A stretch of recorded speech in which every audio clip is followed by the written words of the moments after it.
meeting of the Grafton Finance Committee to order. This is a public hearing to continue our review from last night of the warrant for the 2021 Fall Town Meeting. I entertain a motion to continue the public hearing. So moved. Is there a second? Second. Second. Any further discussion? All those in favor by roll call, Barry, Aye. Sue, Aye. Angelina, Aye. Andy, Dan, Aye. Heather, So many of our. Aye. and Mark, aye. So we are in order right now. First thing on the agenda is to review the articles submitted by the Community Preservation Committee. And I believe John's here and Joanne's here and Ken's here. So we have a full house. So I'm going to share my screen. I'm going to put the warrant up on the screen. And we will start with article number 4, I believe. And this is, I'll turn it over to you, John. I take it you'll be the spokesman. We Hold may on, before you go, John, before you go, Sue, you have your hand up? Yes, please, Mark. Yep. Jim Gallagher is also present. Oh, hi, Jim. How are you? Good, you? Thank you.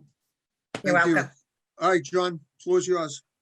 So I think depending on the article, Jim, Ken, or I, or all three of us may participate. Okay. And also, I don't know if Jen is present, Jen Anderson.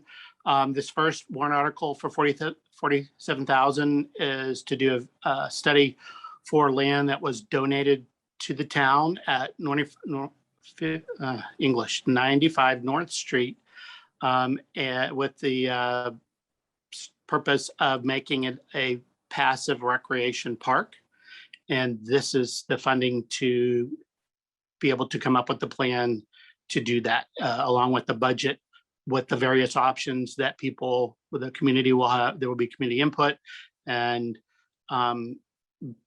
that will drive the decision on what is proposed ultimately at town meeting, to how to utilize that property. Before we go on, one thing I want to mention to everybody, because we're sharing the screen, it's hard for me to see everybody. Anybody wishing to speak, I'd ask you to use the raise your hand function. You'll go right to the top and I'll be able to identify you. So I meant to mention that at the beginning of the meeting and I apologize. Sue Robbins. I just wanted to know what the total cost of this passive park is going to cost us. We won't know until they do this study. I mean, it could be a huge project, or it could be a very small, very simple, with maybe pavilions, some walking trails, the hiking trails, those things could be done, the trails by scouts. It just depends on what the study says is possible to do there, but this is intended to be passive recreation. How big is the site, John? That I can't answer. Ken might be able to answer that question. No, I can't, but I'm going to just guess that area. It's at least 5 acres. It's pretty big. It's substantively wooded, as well as having some old pine tree farm remnants. Angelina? Can we see the proposal for what the 47,000 is going to be spent on for the review? I know that when they've talked about other parks, it's like usually it's a percentage of the projected total that ends up being that you start with for the design. So I'm just curious as to what the proposal is for this 47,000. Is Jen not on the meeting? John, I don't see her on the screen. It's Joanne. Joanne, do you know if she was able to attend? Because it seems like I thought she was going to be present. John, I did too. I didn't connect with her today, so I'm not Okay. sure. But Angelina, that project proposal is on the town website on the CPC page. I apologize. I forgot to bring home the work computer with me, so I don't have access to any of that information right now. But you can find it right there. Okay. But I don't believe, and I could be 100% wrong. I love to be told I'm wrong. Told I'm wrong all day. But I don't believe this is a percentage of what a total build out of what all the possibilities are. This is more of a feasibility of, we're going to go in and find out what the land is, how much is what we can do, what we can't do, and so all the associated costs with that, and then develop a set of proposals driven by community input so that there will be people, meetings, hearings. I'm losing my, Public whatever I'm trying outreach. to say. Public, yes, there we go. Sorry, that was a real tough one. Public outreach so that people can say, I really want to see this. Could this happen here? Or I live in this neighborhood. I don't want this here. So that will drive that. Joanne? Mark, I just got a text from Jen Anderson. She's trying to get in. She said she's getting a message. Her link is bad. So she is trying to get in. I don't know if you'd be willing to go to a different warrant article. Yeah, why don't we do that? Give her an opportunity to get on board, and then we'll come back to this one. Sue, did you have a question before we I move on just to the? wanted to ask who is designing the park? The services. for- All that Jen can answer. Jen will have all of that. All right. I'm sorry, Sue, this is so she can go out to bid. We don't know who would be designing it. All So right. the information that's online from Recreation is information that they received from somebody to allow them basically to come forward with a grant proposal to CPC. So there'll be a whole RFP put together. A member from CPC, Sandy Brock, who sits on the Conservation Commission, has offered to help with that, to make sure that it includes all those items that are so critical around public input and things like that. Excellent. All right, why don't we move to Article 5, then we'll wait for Jen to try to get on board. So does somebody want to cover Article 5? Article 5 is a continuation of a project by the town clerk for $13,000. Typically, it can take 1 to 5 years, depending on how busy other things are in the office. But Candy LaValle is utilizing these funds to preserve some of the historical records that the town has, and this helps to preserve them, make them accessible for another 100, 200 years. And How it's much did we just, spend? How much did we spend so far on this, John? I bet we've spent $20,000, but that, I know it's like 5,000 here, 8,000 here, 10,000, and we've been doing this for 10, 15 years. Started with Maureen Clark, so maybe even longer than that. But it's always a fairly small amount of money, and I think she was able to. She's working with a company in Shrewsbury, which is great because it's right next door, and I can't remember, it's Green Dragon, if I'm not wrong, so that things don't have too much transit, and you don't want to let too many things out at one time. So this allows her to do that a little bit at a time, get the things back, and then do some more work once the first batch comes back. Are there any questions, Sue? I don't have a question. I just received a text that they can't get into our Zoom, that it keeps saying that, what was it said, that the host is waiting to start the webinar. So people are having difficulty getting on. Really? I don't, Jenny Anderson's in the attendee list now. Is she? All right, then I will promote her to panelist. And then you have 2 phone numbers there, but I don't know who either of those are. That Yes, sounds Jen. like a wrong link to a meeting, so it could be a different, because that's happened, and I found out that I'm trying to click on the wrong meeting. So it Yeah, could be that's an weird. old meeting. Yeah, because obviously the webinar is working because we're all here. We're all, yeah. Jen, can you hear us? Yes, Yeah, no, maybe? I called in, so I picked myself off the phone. I think I'm on my logged in versus the call in. I was All in the right, well, at attendee least- list and Okay, I well, at think least I'm we can hear you. All right, at least we can hear you, so that's good.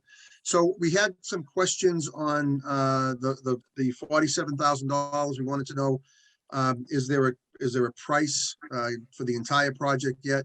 How did the $47,000 become? Is that the number? And we wanted to know the size of the property we're going to be reviewing. So if you can answer some of those questions, Jen, we'd really appreciate it. the size of the property is about 17 acres. Not all of it is developable. There'll be the plan would be for and we have to stay within 2 guidelines. One, passive recreation, that's what the donation was hinged on, and what they are requesting, and that a couple of suggestions that they're looking to see within that scope. One of them being just a small parking area right on the front of North Street. We would then probably have to bridge over to a section. There's some like soil contamination right there in the front. That we had some basic testing, not basic testing, some, I forget the terms now of what that area is. So we can still do passive recreation. We can't do any huge excavating there, and that wouldn't be the plan anyway. We'd like it to really lead to an open space area, a pavilion, mainly ADA accessible walking trails throughout the parcel there. And then looking at some things like maybe sensory gardens or butterfly gardens. A camping area was an idea of the families as well for Boy Scouts and youth. And ideally someday, long term, we would have a section of sidewalk right there from Old Westboro Road, the split down to that lot, and it would be completely accessible from North Street School. So we really don't have a price tag at this point. That design. How did you develop the $47,000 estimate to do the study? Yeah, so the 47 came from a quote from a landscape architect that the town has used before, and gave him a general scope of what we were looking to do there, like I said. And so based on his experience in other places that he had worked, he thought that would be a pretty reasonable, well, 50,000. 3,000 is coming from both the Conservation Commission and the Rec Commission for a portion of that. But he thought that would be pretty doable for that size parcel and what we were looking to do. But again, we would go through that basic concept plan and then start doing some community outreach for that parcel, making sure people know what kind of restrictions we're in and what is available to do there. And so within that scope, what they would like to see. So at a previous meeting, you guys reviewed a potential budget for this project, and it could be anywhere from 500,000 to 975,000. If that's the case, will the CPC be able to fund that type of commitment? I guess that's to you, John. We don't have a project in front of us, so we don't know what the project will cost. We want to, just like everybody else, we want to see what the project is. We're starting, like most projects, with the feasibility study. I think this also is a not to exceed, so bids could come in less. It's just that this is as much as the project that we will fund, and like she said, 3,000 of this is from Concom and from RAC. So that's what we like to see, is even on a study to determine what they'd like to do, they're kicking in some money. That we think that's a good thing that they're able to do that. I agree. It's nice that it's a shared thing, but when you're going to spend $47,000 and the potential can be anywhere from $500,000 to $1 million for the total project, I'd hate to throw away $47,000 if there isn't a plan in place on how to fund a complete project. You know what I mean? Go ahead, Ken. You're on mute, Ken. There we go. There you go. So I think we need to understand that the result of this plan is going to, whether the vision of the the vision of the plan is that it's going to be be based on a pavilion and a trail system like Jen kind of just mentioned, and this plan will include the design, the designs for those things and costing them out. But the plan is also going to plan and cost out a wide range of all kinds of suggestions that people have made, and we're not going to end up doing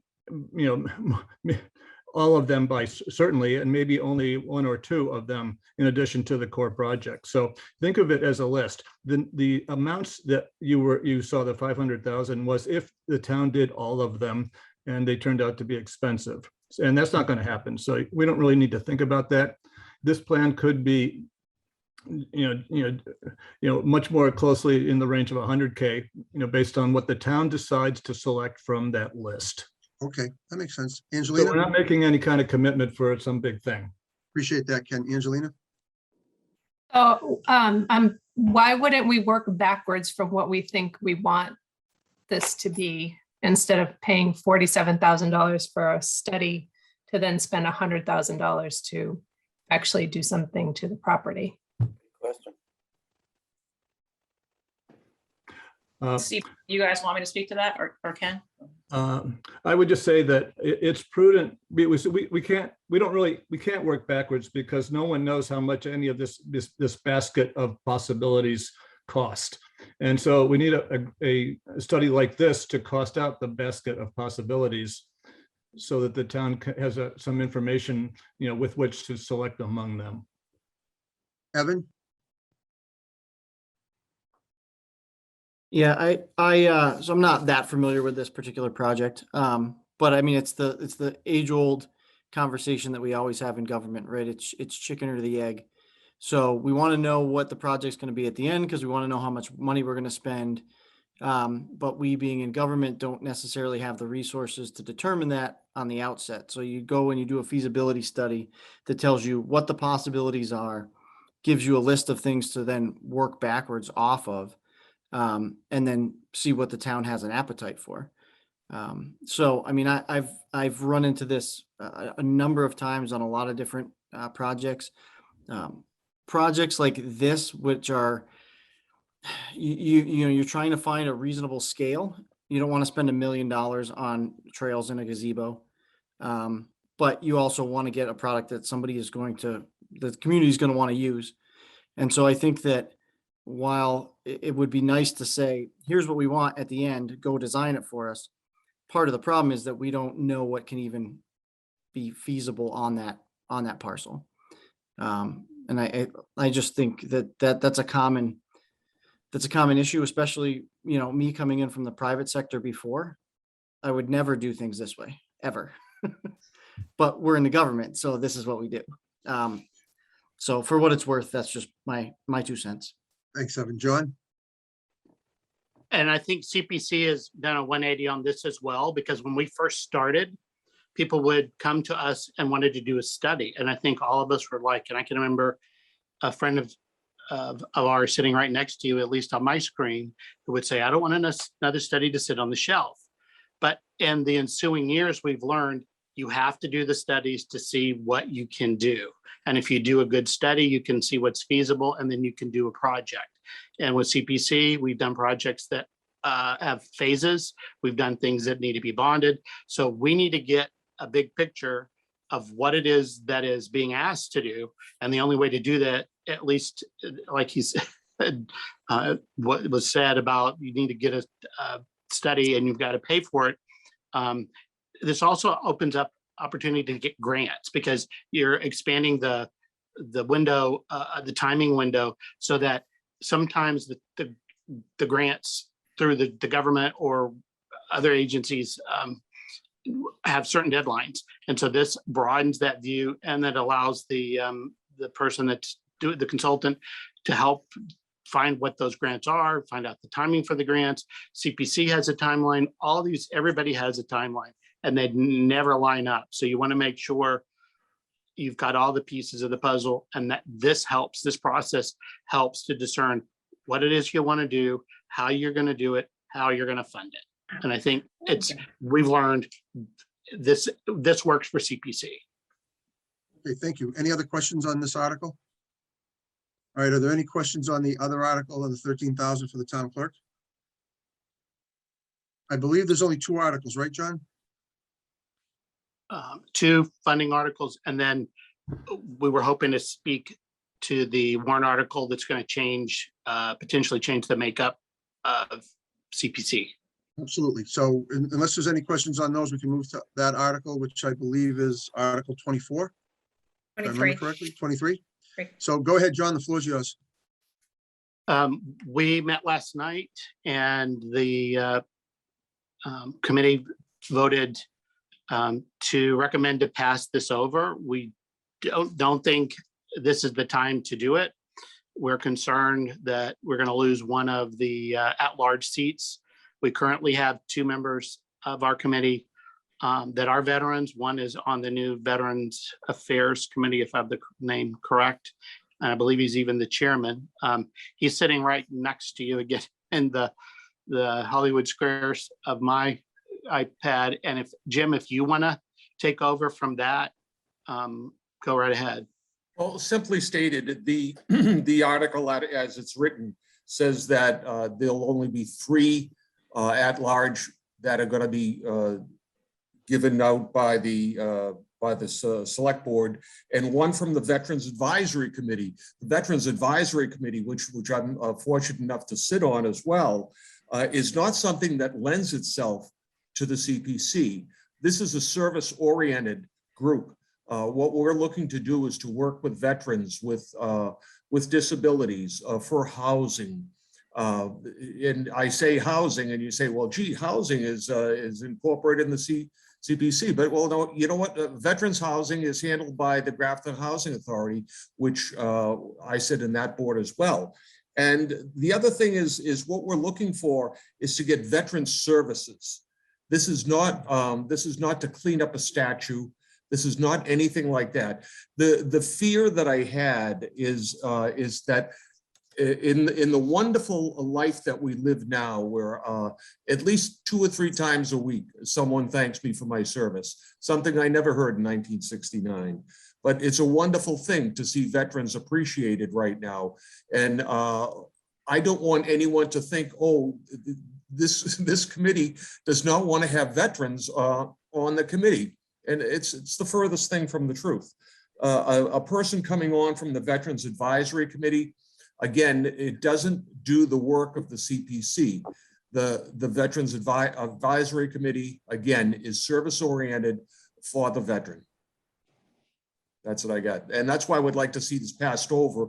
It's a solution to a problem we don't have. And I think Ken voiced that last night.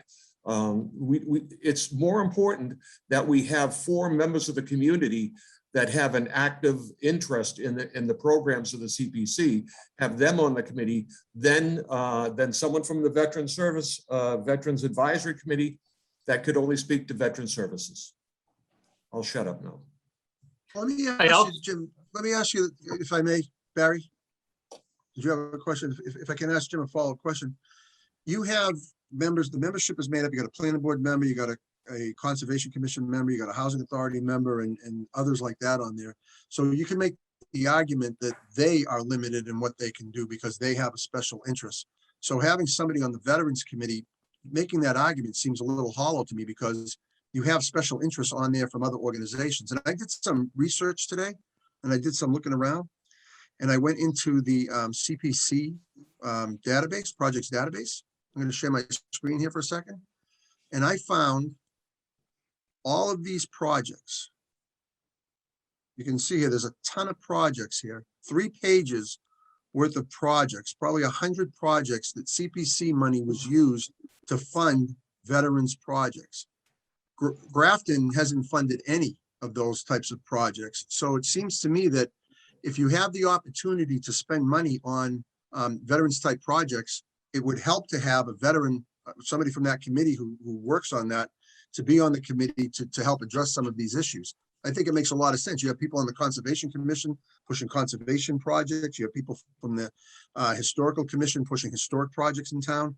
So it seems to me that the select board is just trying to broaden the base a little bit by having more finite views on that committee. And, you know, a 9-member CPC is pretty good. The town that I work for, the town of Groton, we have only 7 members, and the select board only has 2 appointees at large on the committee. The rest is all, you know, by the Park Commission, Conservation Commission, Planning, and the like.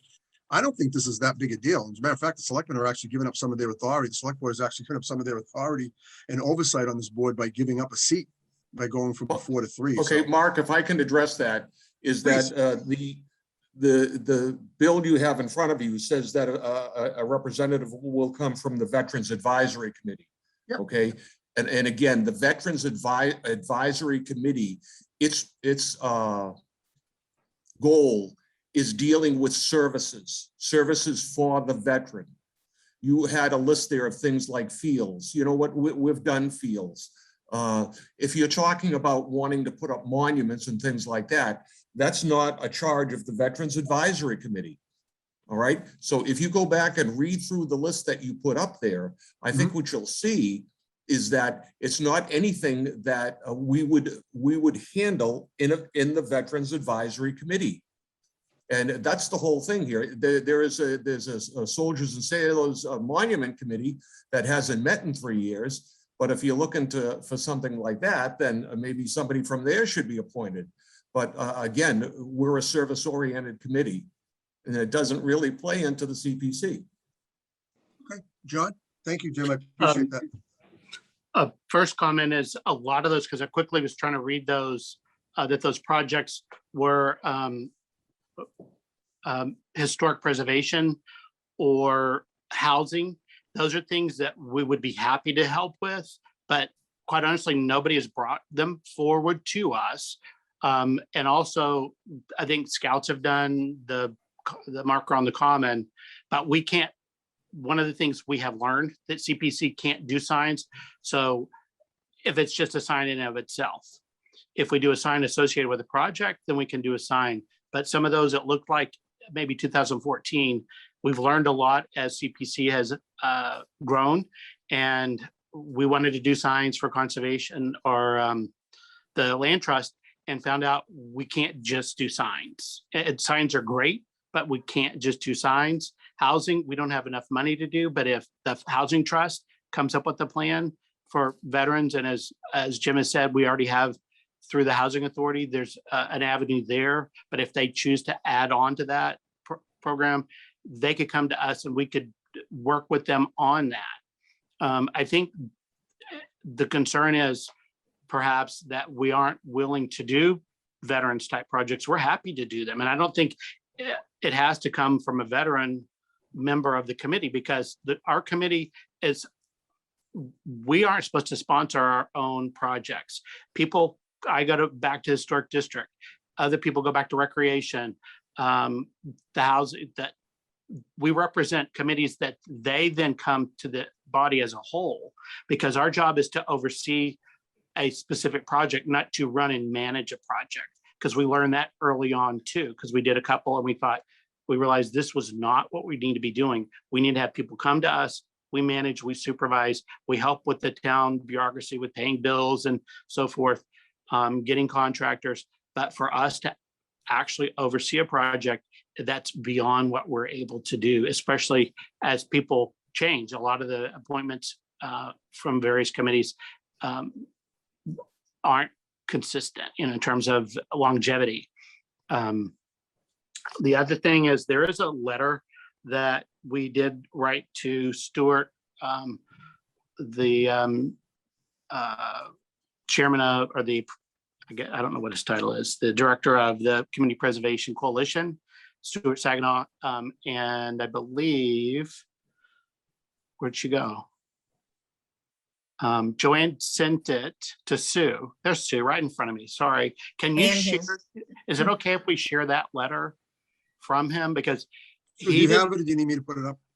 Yes, please.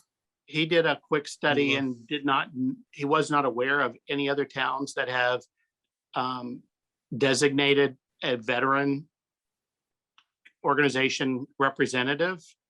There could be some out there, but he wasn't aware of it. One second, let me get this up for you. Is this the letter you're talking about? Yes. Yes. So, Did everybody read that okay? No. I think I can make it a little bigger. but also there's not, That's- veterans as such are not one of their four prescribed purposes of the act of eligible funding. And veterans, strictly veterans, is not one of them. If veterans fit under historic preservation or affordable housing, or if there's a park, open space rec, that's perfect, that's great. But we can't just do that, to like Jim said, we can't do services. We can't help them find healthcare or, the other things that they do and they do well. That's not what our charge is to do. Robbins? People not hear me now? I can hear you. Okay, Sue Robbins, you have your hand up? I just wanted to ask Mr. Gallagher if he could provide some of the services the advisory committee does and what its charge was. What we're looking at is assisting veterans in getting help from the VA, education, healthcare. We've had some dramatic changes in the Agent Orange provisions. And what's happened is that if you were in a position and you were in Vietnam for a short time, you're covered under that legislation for the Agent Orange. And if they, in fact, there is a listing of different types of ailments, and if that person has effects of say, peripheral neuropathy, say, or certain heart conditions, they can be eligible for assistance from the VA as a result of that under the Agent Orange headline there and funding. But that, not only that, but you know, the ones that you're hearing more often is about old people like me from the Vietnam era. But the ones that we want to bring into the group more are the veterans, the men and women in Iraq, Iran, and Afghanistan. We're reading about terrible suicide rates and things like that. We want to be able to have a committee that can reach out to veterans in that environment and get them the help that they may not know that they're entitled to, or certainly that they need. But those are some of the things that are there in our charge. Thank you, Jim. I Thanks, Jim. appreciate that. John, Yes. you have your hand up? It maybe didn't go down. I think I Oh, had okay. my chance. Okay, Yep. no problem. Ken, Sorry. did you have your hand up? Yes, I did. Go ahead. Oh, So- you're muted. There you go. So at the, Colleen Roy was I guess, a participant in the committee's meeting last night, and she answered a couple of questions you know, about this product, this proposal. And one of the things that she was asked was, yeah, how many, have any veterans requested this, or how many people of any type have requested this change? And she said that there were no requests. They just, you know, it was just, you know, thought to be a good thing to do. So, you know, someone, you know, decided to put it, to go forward with it, but no one had requested it. So, Okay. another point that was raised, or rather another question that was raised last night was how many positions, how many positions are in the charter for the Veterans Advisory Board? Jim, do you know the answer to that? Jim? I believe I believe right now it can be up to 15. But right How- now, I think we're looking at 5 or 6, and there are 2 other members that could come on within the next month or so. But How- we're how long- authorized up to 15. So how long has it been, when was the initiation of the board? How long ago was it? Monday was our first meeting. How long Just is to the give you board? an idea. When was the board commissioned? Oh boy, not that long ago. I don't know if Evan knows. Evan? I believe that it was August 3rd, 2021, roughly around there. Okay, Colleen happened to be in the attendee. She raised her hand. I just promoted her up to panelist. Colleen, is there something you wanted to say? Hello, thank you. So I just wanted to respond to Mr. Holberger when he was saying, I was directly asked how many people requested that. I don't remember that coming out as cut and dry as you were making it sound, but I don't think residents really would request a chart, like a change in a charge. That's not really their charge to request a change for. So I think we should be clear about that. That's not something people would actually request. Okay. Evan, is there anything else you want to, because I'm ready to move on to the next subject unless anybody else has any questions, and we'll circle back and take a position on that article later on. We didn't take a position last night, right, Sue? We were going to Correct. wait to hear from the CPC tonight. Correct. Angelina, did you have something to say? Can we just hear from Colleen on what the board's reasoning was again for adding the veteran Colleen, if you would. position? Yeah, so the thought was we spent a lot of time this summer coming up with the new Veterans Advisory Committee. And we learned a lot of stuff about that and how the Sailor and Soldiers Memorial isn't meeting as frequently as they should be. In fact, it's been probably about 3 years since they've met. The pandemic has had a pretty big impact on them. And this new committee, while they are going to be focusing on services, was going to absorb some of those responsibilities as well. And this new group seemed really enthusiastic and really excited to hit the ground running. So getting them a seat as CPC to possibly help, fund maybe a couple of their ideas or help advocate for veterans who may have other ideas and show them another avenue, it just kind of made sense. Didn't think it'd be this adversarial. I thought it would just kind of be a quick and easy thing, but you learn something new every day.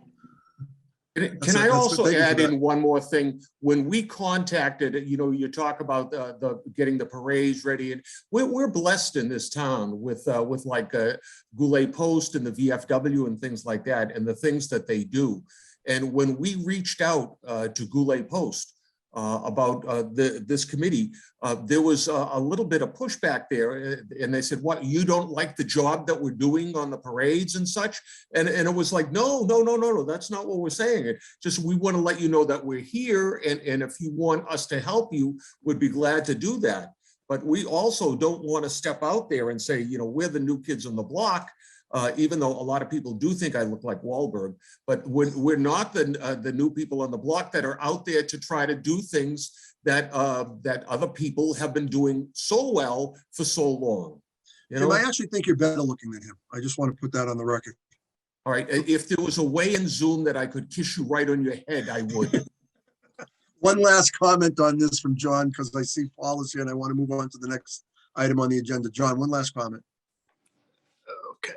One, I'm sorry if this is coming across as adversarial. It's just that we're trying to make sense out of it because we weren't included in all the discussions over the summer. If this was what the plan was, we just found out about it like a couple of days ago, and I was unable to read my email to respond to be able to comment at a selectmen's meeting. So really didn't have a good opportunity to say we feel like we're open to anybody coming forth with a project.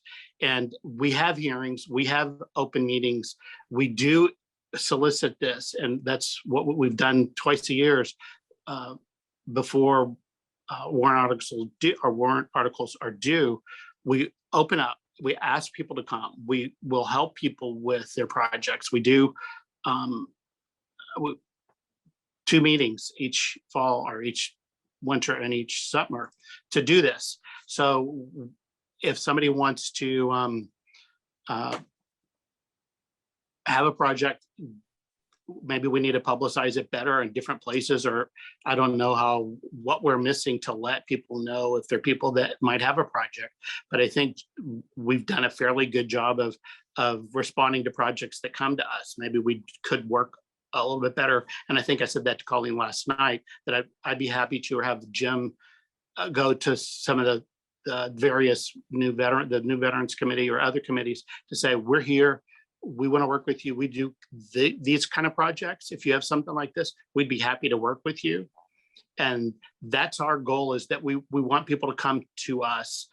And even though you may not have a seat on our committee, that doesn't mean that you don't have a seat at our table, because our table's open to anybody that wants to come and say, I have a project. Thank you very much. I appreciate that. I appreciate the CPC being here tonight.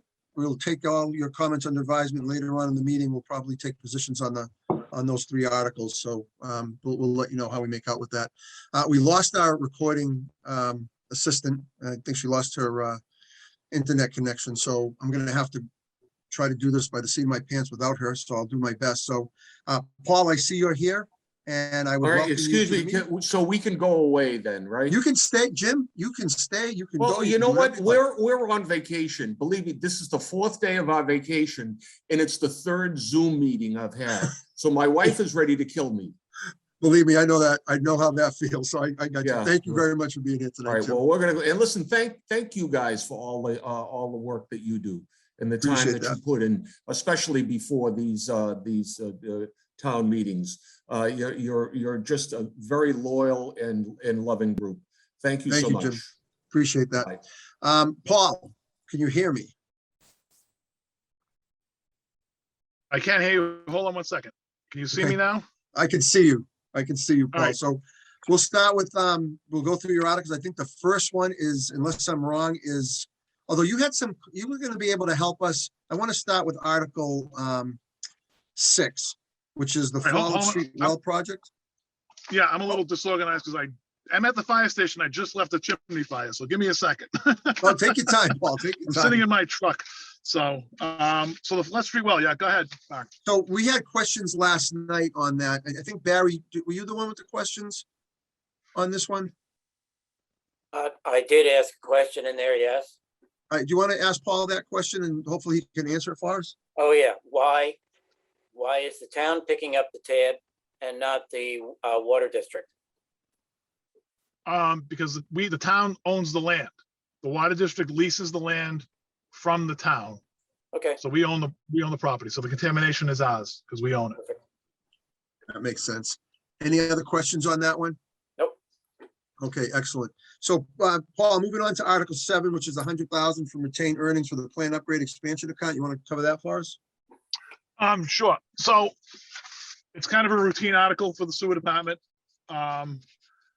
It's with all the new equipment, and the electronics, the firmware has to be updated every, 5 to 7 years. We have 2 duplicate servers that need to be upgraded every 5 to 7 years. And now I know it feels like we talked about this like just yesterday, but all the upgrades have been on now. Next year will be 5 years. So it's just trying to keep up with all the new equipment that we need to install. For example, our pump stations, all the cell modems really need to be changed out. They're still 3G. We need to get them upgraded to work on the 5G and everything else. So that's what that money's for. Well, how much is in that retained earnings account? When I last, Mary could give you the number. I don't know the exact number. It was right around, I think like it was about 4 million last year. Okay. So. And you're using it for what it's for, so that makes sense. Any questions on Article 7 from anybody on the FinCom?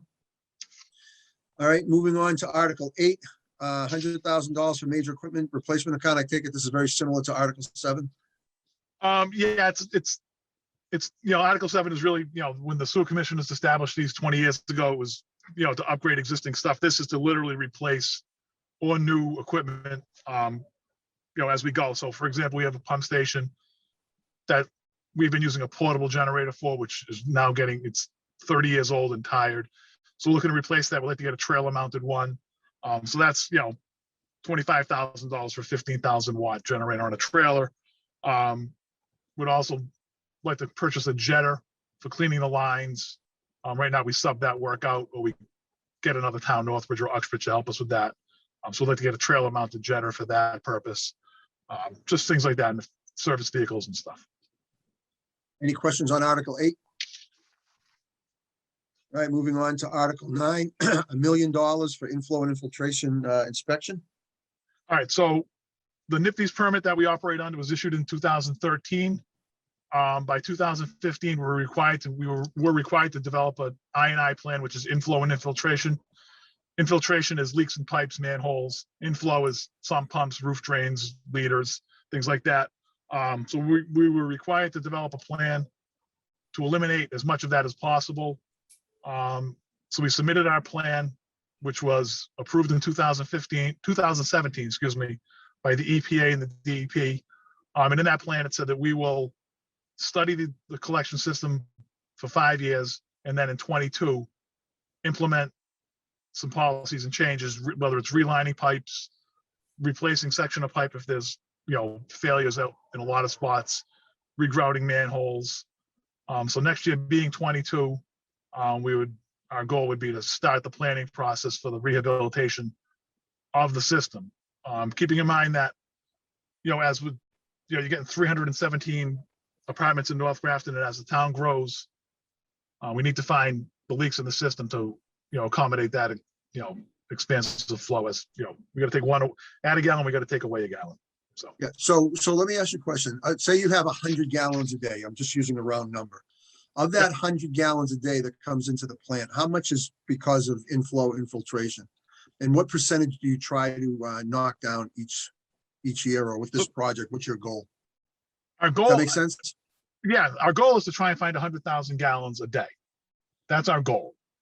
We've done a lot, the flow in the plant, we fixed a lot of the gravy leaks ourselves over the last 15 years, at really minimal cost, but the new one, the rest of the leaks are all relining pipes and stuff. So our goal is 100,000 gallons. We probably about 40% of our flow at the peak times and is inflow and infiltration, but I'll just cite the example.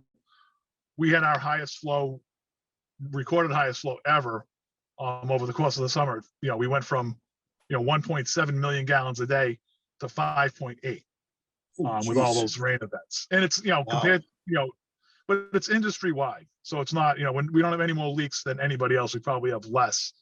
It's just that it's the Upper Blackstone, for example, went from 25 million to 180 million.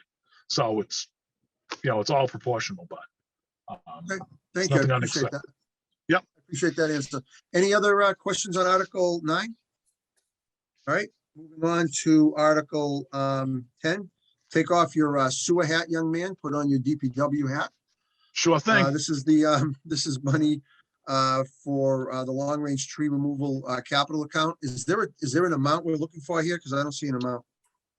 Oh, I- 50,000, I'm sorry. Down in your rec. 50,000. I apologize. So we had started off, as you guys know, we had put $200,000 in this account 3 or 4 years ago. We spent all that money. Last year, we didn't fund the tree, at the beginning of the fiscal year, we didn't fund it at all in fiscal 21. We got money at one of the subsequent town meetings because we were out of the 200,000 was gone already. So you guys funded 75,000 for this fiscal year, which will be out of that money. When the leaves fall, we'll be at that 75 will be gone. I will say we're making, great progress on the gypsy moths drought infestation. And so we think 50 will get us through the spring months, when the trees leaf out again and we start to get the calls that something didn't come back. How much, so next year you'd ask for, at the Springtown meeting, you'll ask for what, another 75, 100,000? I think, I would stick with the 75, because I was talking with Evan and, Mary, it's, we're getting ahead of it. So it's, Okay. The calls are fewer but the other thing we all need to remember now, and it's catching up with us as well, is all the town-owned land that abuts people's properties. We have to somehow if those trees are going to fall, we need to get those trees. Gotcha. And those are more troublesome because a lot of people's yards you can't get into. So we got to hire climbers and everything else. So it's a Little difficult, more expensive. task. Yep. Barry? Do we contract this out or does the DPW do it? No, we contracted out. We don't have the staff to do it or the equipment. I mean, you need a crew of 4 and you need a bucket truck and specialized training and all that. So it's a Yeah, big what's the task. process for identifying which trees are going to come down? The ones that are dead, we haven't cut anything that is a viable looking tree at all. Everything that we've cut down is very recognizable as dead. There's Oh, okay. no question. You're mostly staying along the roadways. You're not going into any of the wooded areas, right? We've probably in the last few years probably taken, I don't know, from about, let's say 10 different residents properties that abut the, whether it's conservation land or, town land. Anything else, Barry? Nope. Any other questions from the FinCom? Moving on to Article 11, $500,000 for the design engineering of George Hill Road. So, Paul, on this particular article, the 500,000 is just to do the design necessary to rebuild the road. This doesn't do any improvements on the road whatsoever? Correct. Really, before we can do anything, we need to have a plan. Because all we're gonna do is move water from one spot to another. And cause, take one person's headache and give it to 3 more. So we need to, a comprehensive end-to-end plan. which is, is good for perpetuity. It's not going to go anywhere. The plan would be good this year to be good in 10 years. But we need to have a starting point. So we do it once, we do it right, and then we move on. So I think, if we can get it engineered, and then we can have the discussion about what sections we want to do first and how much we want to bite off it at a time. How long is George Hill Road? It's about 2.1 miles. But also on our, we would also include like the Stowe Road, which is there's no houses on it, but it's in Fay Mountain, Soap Hill and Leland Street at the other end. Just those small sections, just get them brought in case there is any issues, we can get it all tackled at once. Is the rule of thumb still $1 million a mile for construction of a road? No. I mean, Main Street, and every project's different, but Main Street's $10 million. And that's not including the engineering. That's just the construction. So the total cost of that in the end is gonna be about 11. So. Okay. So I'm still living in 1970, Paul. You'll have to forgive me for that. No, and there's no drainage. It's all country drainage. There's a gazillion giant trees that would need to come down. Obviously, we don't have, there's, easements through people's properties to put the water, and everything else. So it's a process. Evan, I see your hand is up. Evan? Yeah, if I could for just a second. So Please. one thing I want to point out is that we're going to be requesting these funds in absence of state or federal funding. So we did receive word that we have $800,000 in the state's bond bill to undertake study and some of the implementation. The reason that we're requesting this $500,000 now is that if anybody's ever had anything in the bond bill, it doesn't always pan out and get to you in the community. If you want, I can show you a picture of me standing next to a bridge that I was all proud of about 5 years ago, and then DOT took that money and gave it to the viaduct on 91, and there's still an abandoned bridge that I'm next to like an idiot. I'm still waiting for $350,000 from 2 years ago, Evan. I know exactly what you're saying. So what we don't want to do is say, oh, great, we got this 800,000 and sit around for another year and a half and get nothing done while we wait for them to release money that may never get released. So, this is kind of the belt and suspenders. So we've been told we have the money. We're going to do everything we can to get that money. At the same time, if we don't start doing some of this work now, we're years out from actually doing the project. It is a tremendously large project. That makes perfect sense. Barry? Yeah, back to George Hill. The uphill side of George Hill right now is pretty heavily wooded, and those trees suck up a lot of water. Not everything, but they do. The land, however, seems to be getting sold off for houses, and it looks like one of the first things that they do is they start cutting down all the trees. Is there any way to prevent them from taking down those trees? It's all, what their design is, what conservation gives them for their permits and their wetland permits and everything else. So it's not, it's not in our, ballpark to, to tell them what they can and can't cut. It's all, planning, conservation, and their A&R lots. So planning doesn't have, any skin in the game there either. So a lot of it's up to conservation, and our conservation rules are pretty stringent. So I'm sure they're doing, I'm sure they're making the developers keep as much of that woodland as they possibly can. So. Excellent. Okey-dokey. Any other questions on Article 11? All right, we'll move to Article 12. You have to tell me what they are, Mark, because I can't. Oh, I'm sorry. It's on Route 30 paving account for to the road stabilization override account. So when we did Route 30 2 years ago, I very remembers first, National Grid had built that substation just after the North Grafton Elementary School. So we got them to agree to fund $200,000 towards the road, along with Alfonso Builders, who was building the subdivision at Institute in Route 30, the $31,000. That money came in, went into an account. It was supposed to get transferred to the road stabilization account because we paid for the paving out of the road stabilization. We paid for their portion with our money. And this is just, we got a housekeeping item to get that money back where it was supposed to be originally. Excellent. Okay, the next article, Paul, is Article 13, and that's loader 38, 19,000, or actually 25, $35,000 to fix a loader, I guess. So we originally, when we got the price from the body shop to do it, it was $22,000, which is what we had approved from Capital. They took the cab and the fenders off and we're like, we went out and looked at it, like, we can't fix this. So we had to decide, either we're not gonna fix it and we're just gonna get rid of it. New one's $200,000+. So they, they're like, we can probably do it for less than 60. So we, it's like, well, fix it. And then then we don't, same plan as before. We have this loader for another 20 years. And it's done. So some of that money there's leftover money in a couple of accounts from trucks that we bought, and there was, that we got less expensive than was quoted to us. So this 25,000 is from those funds, and the balance was free cash, the 10, to get to the 58. That's the cost of the upgrades. Gotcha.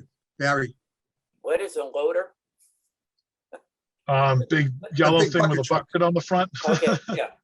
what year, what year is that loader, and how many more years will you get out of it by doing this rehab? Our goal is 20 years. So what we'll do is, when the loader that we use currently to move the salt around the yard, when the body falls off in another few years, we'll move this loader to that position. So the goal is to at least get another 20 years out of it. So they did a great job, replaced a bunch of the sheet metal. It looks fantastic, so. All right, any other questions on that? And Barry learned what a loader is, so that's a plus for the meeting I tonight. had all sorts of thoughts, especially after Gallagher was there talking about the Army. Article 14, this is for the select board to negotiate taking some land to build a sidewalk, I believe, on Millbury Street and Crosby Road. Am I understanding that So correctly? we submitted a grant application, I don't know, 4 years ago. We're at the tail end of a 5-year transportation bond bill for those sidewalks. So this is just, so we don't have to, get them secured, because they told us at our first meeting that if money becomes available sooner, we'd get moved up a year on the project. So right now it's slated for 23. But if funds became available next year, we could get moved up. So there's no plans for any permanent easements. It would just be temporary, to level people's yards and just make it, look nice. So. Larry? So this is really targeted to the middle school? It goes from, almost the Millbury line to the Millbury Street School, and then up Crosby Road to whatever that, Cortland. Do we have any other sidewalk projects similar to this? We're doing the sidewalk on Milford Road right now. It's wrapping up. There was just some delays in getting some of the materials. So we're doing that one now. That's wrapping up. That's about a mile of sidewalk from Taft Mill to the Upton line. So. That looks good. That's coming out really nice. Yeah, it looks great. Any other questions on Article 14? All right, moving on to Article 15. This is for some easements to replace the Depot Street Sutton Bridge. So at the end of our Follette Street, you run into Depot Street in Sutton, there's a bridge over the Blackstone. MassDOT's replacing that bridge. Again, that's slated for 23. The bridge just touches the Grafton Town line, and there's 2 affected piece of properties in Grafton. They're, wooded, undeveloped, they're little value. So it'd just be for a couple of easements on those properties. It just gives the selectmen the right to, as the process moves along, it's gonna be similar to the main street. You gotta follow the federal government rules for easement takings and everything else. Excellent. Any questions on that article? And then the final article, I think, Article 16, is to another one to do some easements for property abutting George Hill, Leland, Soap Hill Road, Stowe, Fay Mountain, for improvements to the George Hill Road, Leland Road, Soap Hill Road, Stowe Road, and Fay Mountain Road. So this is all for you guys to go in and do some work. Yeah, it's the same idea as we do the engineer, if we can get the engineering and design done. And some of the, whether that's the ARPA money or other infrastructure money ever passes and gets doled out, we'll have this all set. We just don't want to miss a whole construction season if it's possible to start some work if some money becomes available, this would, if we had the engineering done over the course of the winter, this would give us, the whole construction season next year to potentially get some stuff done and started. Excellent. Barry, did you have your hand up? Briefly, I was going to ask about the eminent domain. What we're pretty much saying is, if you don't want to cooperate, we're going to take it. Yeah, you still end up, you end up in court, you end up paying them anyway, fair market value for it, but it's just, it's, Or you can take it for it's- nothing. yeah, it's, you take it, but And you want to include that, you want to include that in there because if you've got one property in the middle of your sidewalk that doesn't want to get on board, sometimes that you have to use the stick instead of the carrot. So And plus it automatically clears the title as well. So you Right. get a clear title by doing Yep. eminent domain. So sometimes it's just more procedural than actually correct. taking the property. So, Yep. all right, Paul. Wow. You're very busy in this town meeting. thank God. Did you say, let me ask you this, did you save the house? It was, yeah, and I, very, it was the easiest chimney fire we'll ever have, so. Well, thank God. That's good. That's good to hear. All right, Paul, thank you very, very much. We appreciate Alrighty. your time as always. Great, thank I you. see Have a good night. Bruce. Thank you, Paul. I see Bruce is here and Article 25, I believe. Welcome, Mr. Spinney. It's nice to see you. Nice to see you. So Article, where are we here? So Article 25, this is from the Affordable Housing Trust. And I know for those of us that saw the select board meeting the other night, we got to see Bruce in action, writing an article on the fly. So you want to talk to us about this?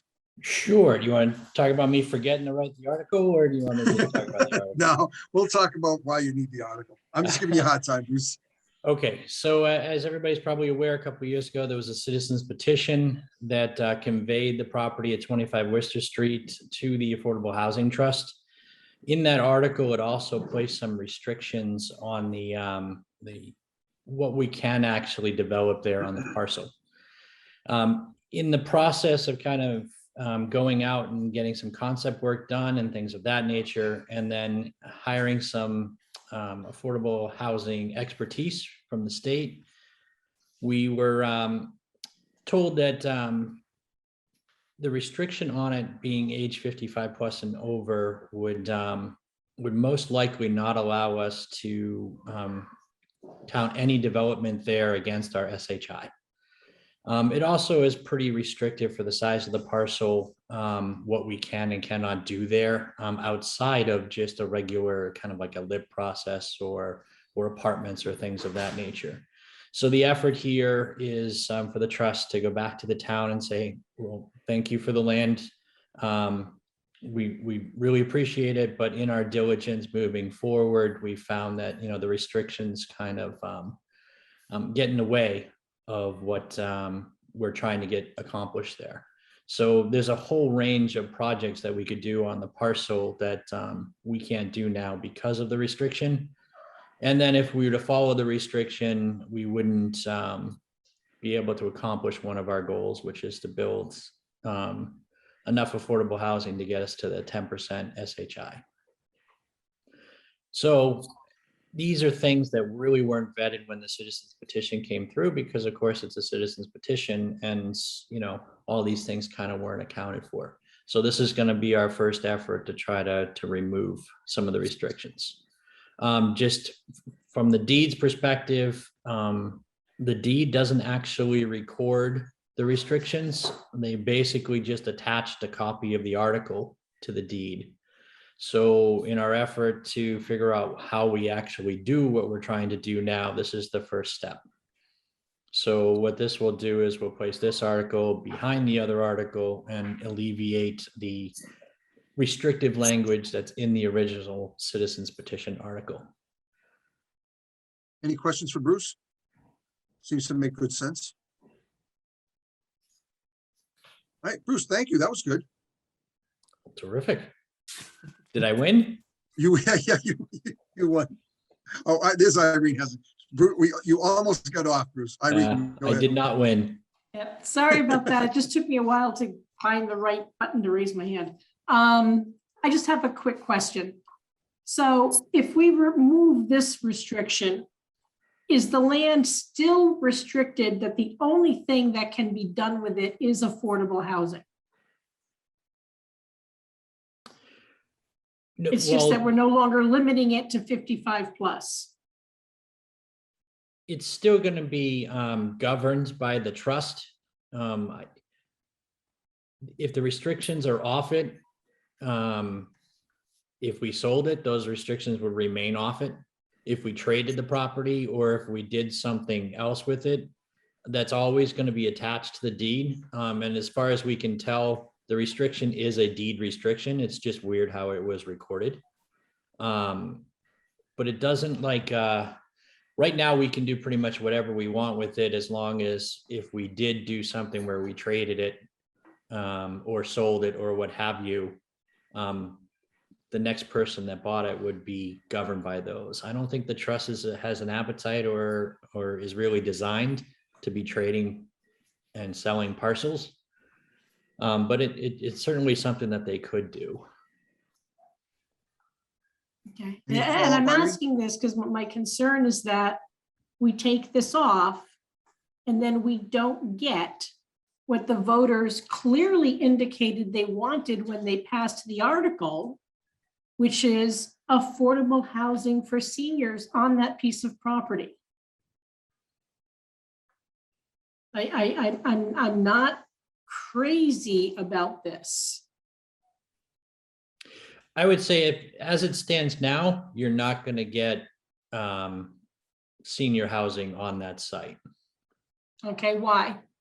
I would say it's just working with the actual site itself, the limitations that are there, partnering with the developer for the size and scope of the project. I don't believe is something that we're going to be able to get accomplished there.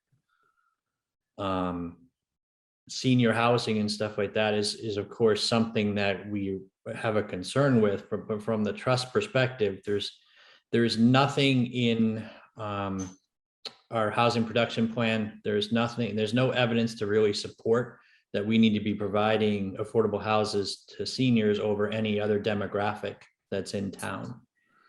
And that's part of the reason why we're looking to get this removed, because it gives us greater flexibility to have this property in our portfolio. So if we did have another site, we could do something here and barter it, trade it, leverage it, and do something else on another property, something like Hudson or things of that nature. But how do we make sure that happens?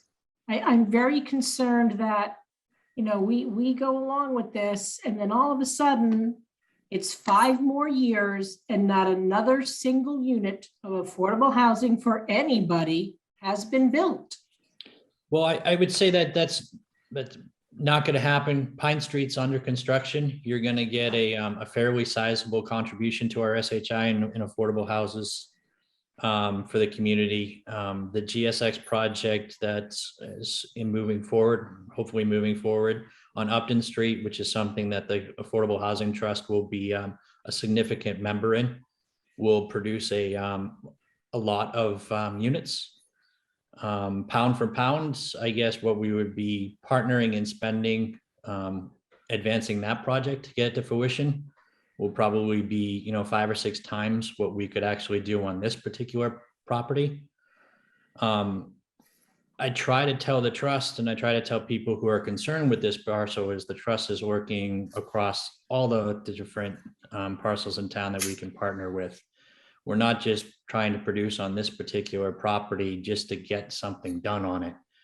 We're trying to build affordable housing. So if another parcel takes precedent over this, the parcel could sit for 5 years and just do nothing. Or it could be used to, for another purpose. But it might not be senior housing if this, of course, passed.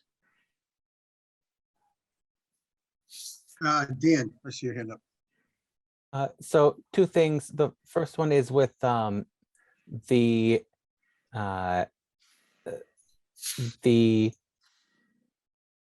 idea of town meeting voted for this the first time to be senior affordable housing. I think it's important to remember that this is the same legislative body that would then change that. So town meeting voted for it the first time, and then it'll stay that way until town meeting votes to alter it. So I'm not really concerned about that. And with the concern that this could just sit empty, untouched for 5 years, I think that's a lot more likely if we don't do anything, if we keep it senior restricted, because then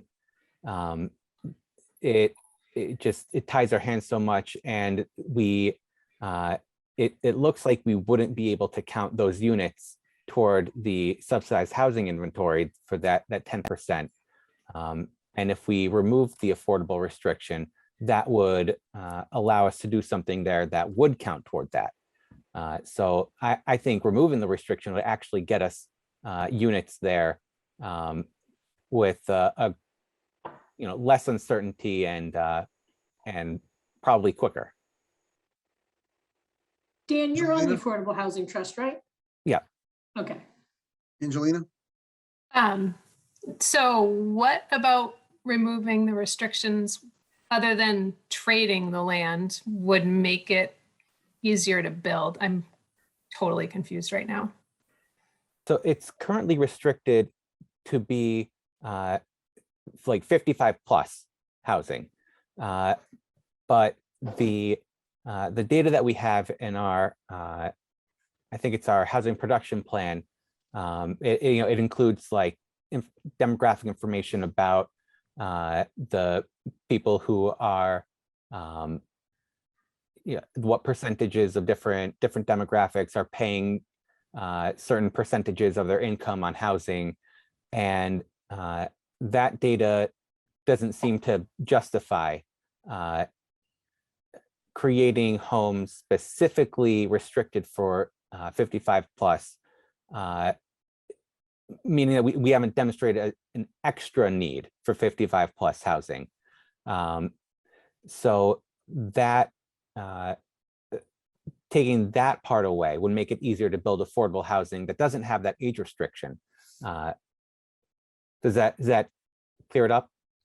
So you're saying there's not a market for it being 55 plus? They won't have the people to, there's no appetite for that? Like when you Angelina. actually looked at who was gonna buy it? Yeah. So it's twofold, and my thought process behind this, and hopefully the thought process of the trust is we have limited resources at our disposal. So we have a very limited portfolio that we can actually work with. So for us to put in time and energy and try to engage a developer, because we don't do any of the development on our own, on a parcel of that size with the restrictions that are in place, we're not comfortable that we would spend money wisely there when we could go to another project, even though that's there. But that still has value to us because it's still the trust's property. So if we were to convey it, or if we were to have like a multi-site project, which is something that we had discussions with GSX on, perhaps we can say, well, you can build another 20 units on this particular site to get the density that you want. You're already building in here, so it's cheaper for you to do. Then we can also encourage them in Upton to get to that 25% threshold, which is what we're trying to get accomplished without just giving them grant money. I mean, that's one minor example of what we can do with it, but we can't do with it now. I mean, it sat there for what, 60 something years now anyways. It's a boon that it came over to us. But I don't think we really vetted it at town meeting floor through via citizens petition of, what the ramifications are, what we were actually doing. And I just want, the trust to have the opportunity to go back and say, well, we can probably do something different with this if we had greater flexibility. And that doesn't rule out the potential for us to actually do senior housing there. It allows for many different options by removing that one. It could be that, it could be something else. It gives us greater flexibility over the land. Irene? Okay, so I have two questions. So Dan or Bruce, what's the current wait list wait time like for the current senior housing that the town has? Like Forest Lane and I think there's one other or two others. So I don't want to confuse too much the housing authority with our kind of chain. So they're a separate program governed a separate way. I'm pretty sure that it's multiple years, almost as many as 6, depending on the family size, to get into those facilities. And 6 is just a number I think I remember from the meeting we had with them, about a year ago. But HUD doesn't want to build any new developments out here. So we had tried to get a partnership with GSA, which would have been perfect, or GHA, which would have been perfect for this site. But that doesn't seem to be something that the state wants to actually do. And if the state doesn't want to do it, we're not going to be able to partner, which was kind of also led us to this decision that this is very restrictive and all the easy low-hanging fruit doesn't seem to be able to come to fruition. Because it'd be lovely to have another Forest Lane there to, get some units there that they can actually manage, but they don't want Which is what anything I to do think with people building it. were thinking of when they voted for this. It could be. I mean, I was at that meeting. I don't think anything particularly had any deep thoughts on the whole thing. It seemed to kind of sail right through at the time. So, I mean, I go to all the town meetings. I pay attention. I saw a citizen's petition get thrown on there, which was a good thing, with the thought of, oh, well, let's see what happens. Because if we actually thought the thing through, we would have had multiple, we would have conveyed it in one warrant article, and we would have broken out some other pieces to put restrictions on there. So it'd be a little bit easier to untwine.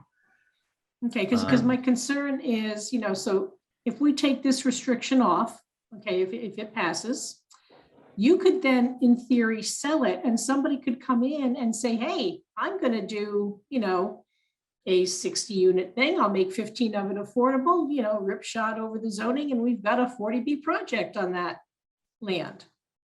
Well, that's kind of what we would do now, Irene. Okay. So if we were to do 55 plus, we'd be up in the 60 to 80 unit range, because you have to be up in the 60 or 80 unit range, or you're not going to be able to partner with the developer to actually do it. If you're paying $215 a square foot to develop nowadays, you need density, you need the units to volume. make your margins. So, Okay. I mean, it was pretty clear that the neighborhood does not want 60 units there. It was one of the first concepts that we proposed. But those are the numbers you're going to need to be at to make the project worthwhile. Now, in 5 years, it might change, sure. But for right now, you're not going to get a 20 unit, cute little cottage village, 55 plus community in there. It's just not going to work. Okay. You have another question, Irene? Okay. Any other questions for Bruce? Bruce, thank you very much. I appreciate your time as always. Thank you very much for having me.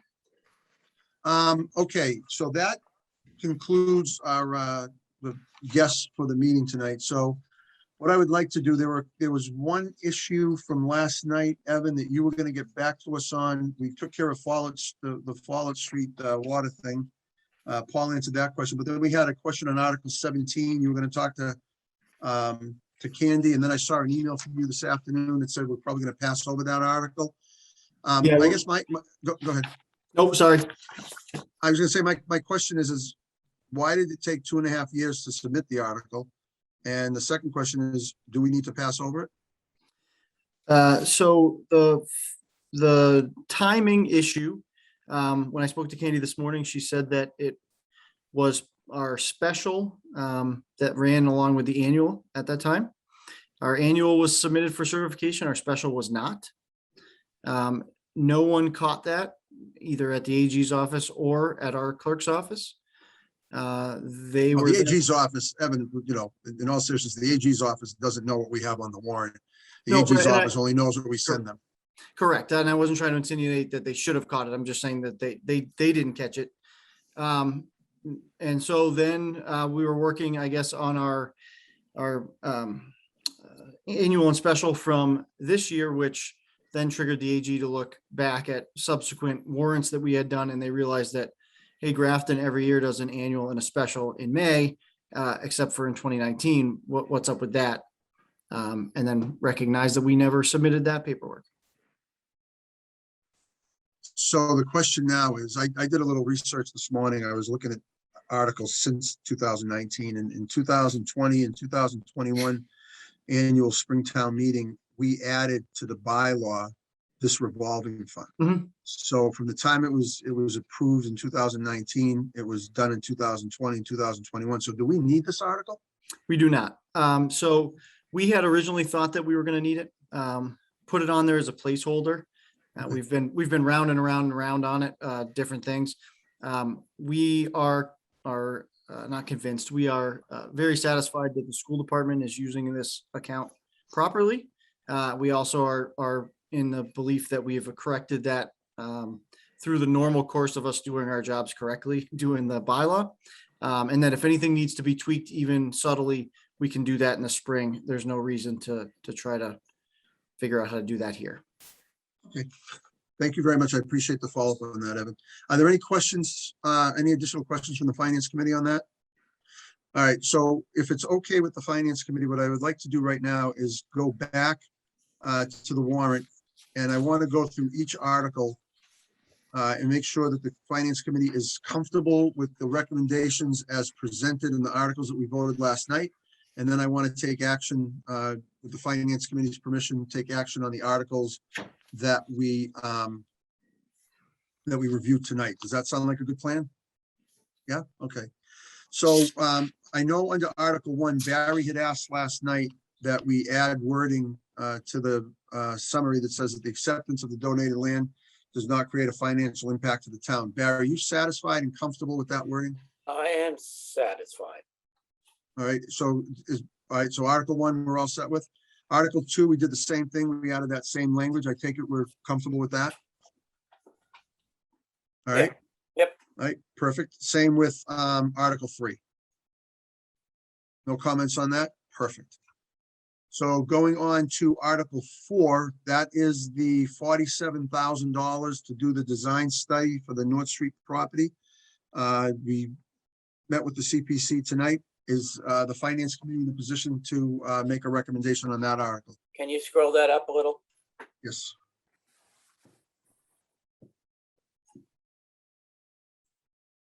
My 2 cents, $47,000 to do a study. Seems like a lot of money, but that also seems to be the way things go these days. So on we go. Well, if I can follow up on that, my concern is $47,000 without knowing what the total project is going to be and whether or not the CPC can fund a future project. That concerns me a little bit. So we spend $47,000. We come up with a plan, you go back to the CPC for funding and they say, sorry, we don't have the money. So I think, Angelina, you had asked a question to go backwards to it. Do you have the money to do the project? I think that makes a lot of sense. So I don't know I don't know if I'm comfortable with that. Anybody on the FinCom have an opinion? Evan? I just wanted to say, I think that wasn't explained well from what I've seen of that proposal. So I don't think I think you're right, 100%. They do not have an end goal in mind. But I think that they have an idea of where they want to be.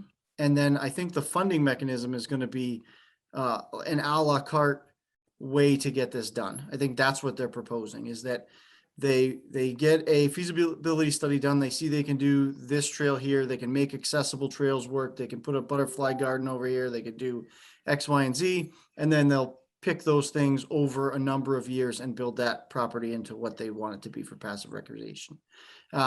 That's what I saw through watching that process. Not saying you have to agree with it. I'm just saying, I don't know that they explained it in that way. I think that's a much better explanation than I think what my understanding was. I appreciate that. Andy?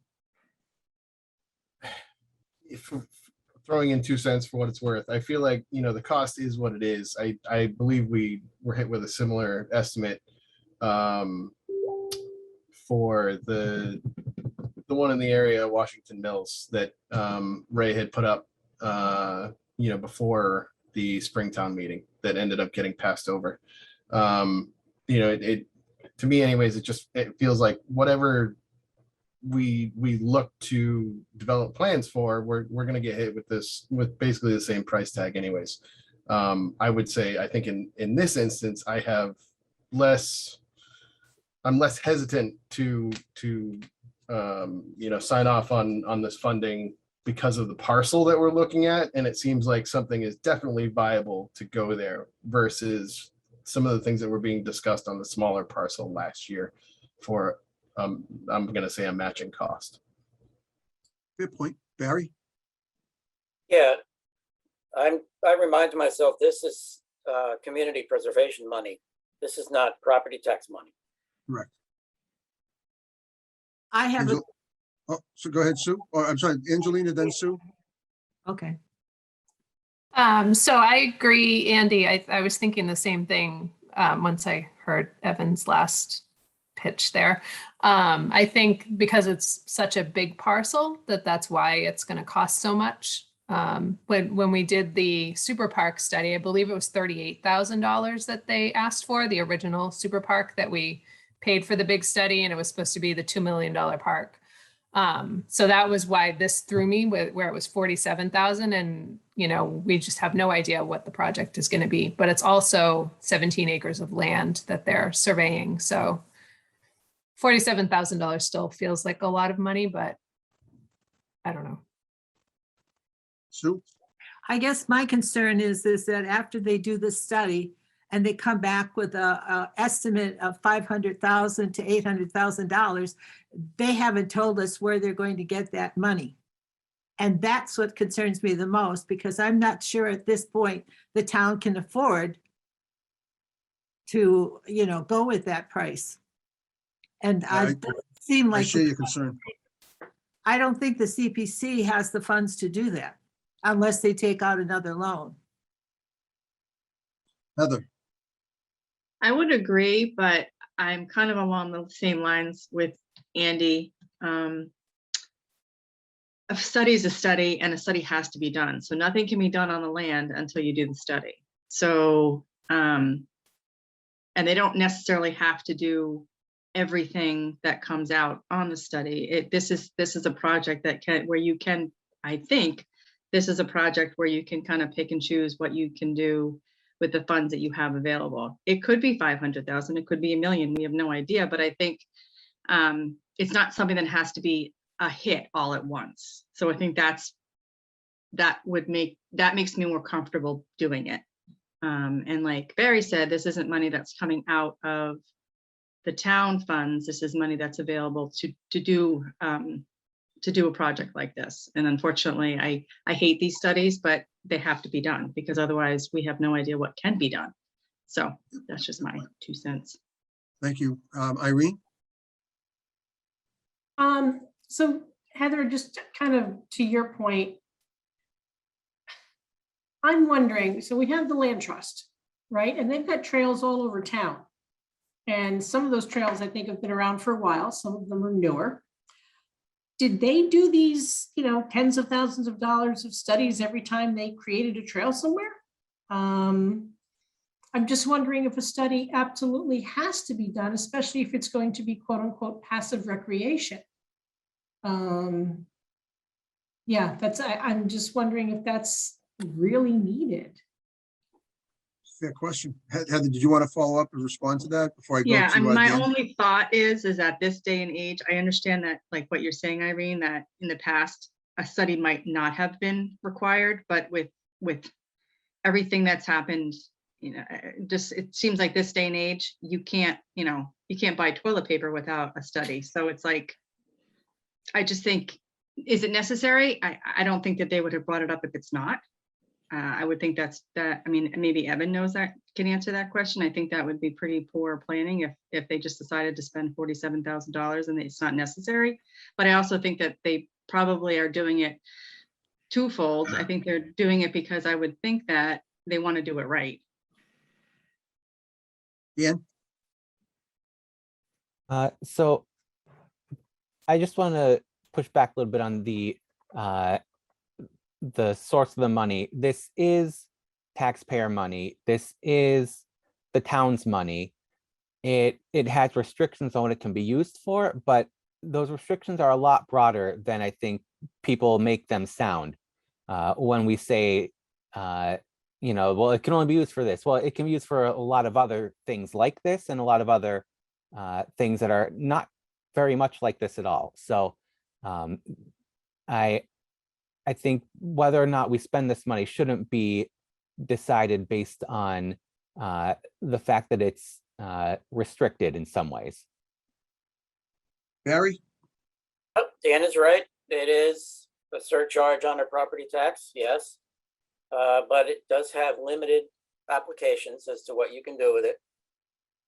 Community preservation is the group that determines where they want to pursue and what they will bring to town meeting and all. And so that's, even if they don't have the money and they need to borrow, well, it's still going to be paid with that property surtax that we call community preservation money. So it's a lot of land. Hey, maybe they could put a skate park there and forget the pagoda or whatever it is that they want to put there. Evan? I was just gonna say, let's put a skate park there instead of the pagoda. Oh, jeez. No. No, Heather had just said my name there and then I realized we were still meeting. No, so you're right. It's one of the troubling things about government that we have to spend $50,000 to figure out if we're going to spend $500,000 or $1 million or less than that. I totally get it. I would love nothing more than to just take the loader we just fixed for $50,000, drive it through the woods and have a trail system. That would be fantastic. But in reality, in 2021, that's not what happens. I'm working on a trail system for a Eagle Scout project, and she's met with 4 boards, and now I'm talking to people at the state level just to put a half-mile walking path in. So a lot of times, you want to just go and trailblaze and make your stuff and put a pavilion in. But I think in the long run, you're going to waste time and money trying to do things backwards than just paying this money up front, getting a design, getting an idea, picking things a la carte in the right order, and making your passive recreation park. Excellent summary. Anything else, Angelina? Yeah, as much as I don't like the idea of spending $47,000 to maybe spend $100,000 on a project in the end, it is a ton of land that they're going to be looking at. So it feels more useful than the super park or the other park proposal that got passed over. Because at least this is a big parcel of land and they should be able to do something with it. So. I would entertain a motion on a recommendation from the Finance Committee. Bueller, anyone? I recommend that we pass, let's see, Article 4 in the amount of 47,000. Is there a second? Any further discussion? All those in favor by roll call, Barry? Aye. Sue? Hesitantly, yes. Angelina? Aye. Andy? Aye.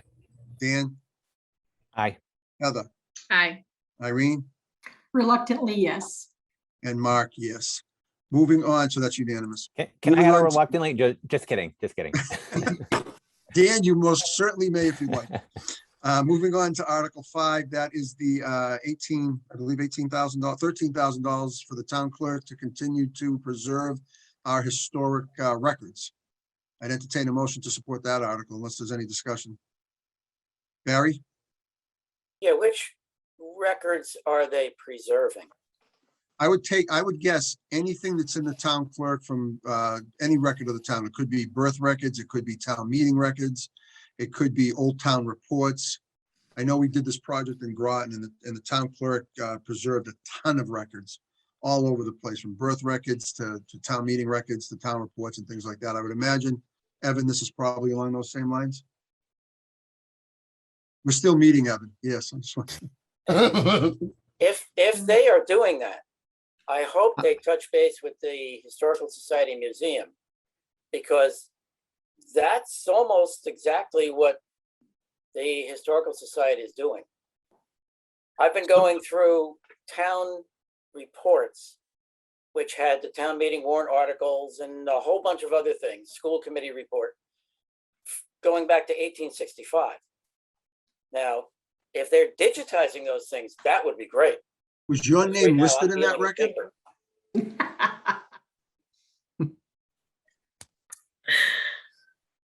Evan, is there anything you want to add to that? Yeah, so this is where they take the actual historic records, the birth, death, all that stuff, and they clean it up and they put it in special like kind of contact sticky paper that is UV resistant, acid free, and preserves the document pretty much forever. Okay.